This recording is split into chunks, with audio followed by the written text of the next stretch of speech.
जय श्री कृष्णा। माताओं बहनों को रेखा का राम राम है।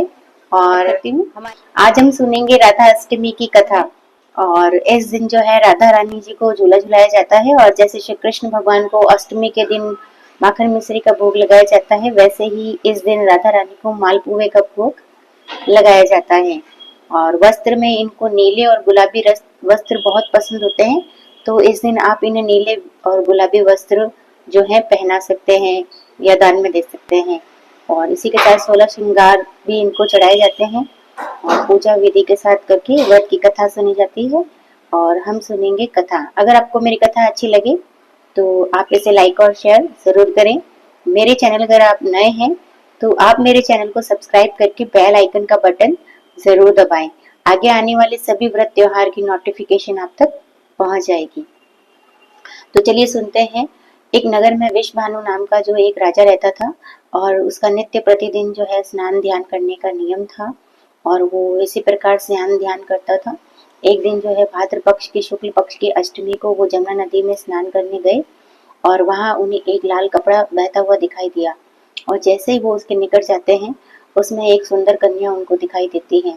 वो इधर देखते हैं उधर देखते हैं, और किसी को ना देखते हुए जब वो देखते हैं कि कोई भी नहीं है और कन्या जो है वो जमुना में डूब जाएगी, तो वो उसे गोदी में उठाकर ले आते हैं। और रास्ते में उन्हें ब्रह्मा जी मिलते हैं, और ब्रह्मा जी जैसे ही प्रकट होते हैं उनसे कहते हैं कि ये आपकी तपस्या का फल है। आपने जो दिन जो सेवा तपस्या की है उसी का ये फल है। आप इस कन्या को घर ले जाएं, इसे बड़ा करें और इसकी जो है सेवा शुश्रूषा करें। और वो इस प्रकार घर ले आते हैं, और अपनी जो है पत्नी को भार्या को दिखाते हैं, और वो भी बहुत खुश होती है। उसे पालने में सुला देते हैं। कन्या इतनी सुंदर होती है, इतनी अति सुंदर होती है कि वो उसे देखते ही मोहित हो जाते हैं और दिन भर उसे ही देखते रहते हैं। किंतु वो कन्या जो है वो आंखें नहीं खोलती है। तो दोनों ही चिंता में पड़ जाते हैं कि कन्या आंखें नहीं खोल रही है, और वो ना तो रो रही है।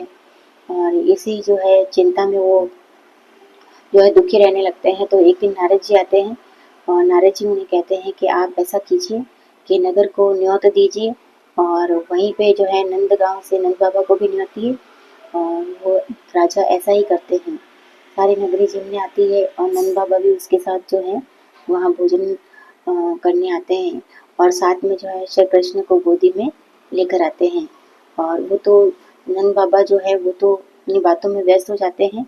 इधर श्री कृष्ण भगवान जो है घोड़े से चलते चलते जो है राधा रानी के पालने तक पहुँचते हैं। और जैसे ही वो राधा रानी के पालने तक पहुँचते हैं, राधा रानी को आभास हो जाता है कि जो है हमारे कान्हा हमारे पास आ चुके हैं। और वे आंखें खोल के उन्हें देखती है, उनके दर्शन करती है, और उसके बाद वो रुदन करने लगती है। तभी सभी जो है उनके निकट आते हैं, और राधा रानी को झूला झुलाते हैं, उनको अच्छे अच्छे मालपुए के और भोग लगाते हैं। और उसी दिन से जो है ये राधा रानी के जन्म की कथा हमने आपको सुनाई। और इस कथा को जो भी सुनता है, पढ़ता है या दूसरे लोगों को सुनाता है, राधा रानी का जो है विशेष आशीर्वाद उसे प्राप्त होता है। इस दिन आप राधा रानी के लिए व्रत भी रख सकते हैं। और अगर आपको मेरी बात अच्छी लगी हो तो आप मेरे चैनल को सब्सक्राइब करें। बेल आइकन के बटन को दबा के आगे आने वाले सभी व्रत त्योहार का नोटिफिकेशन आप तक पहुंचेगा। और इसके साथ ही आप लाइक और शेयर भी कर सकते हैं। तो जय राधा रानी, राधे राधे।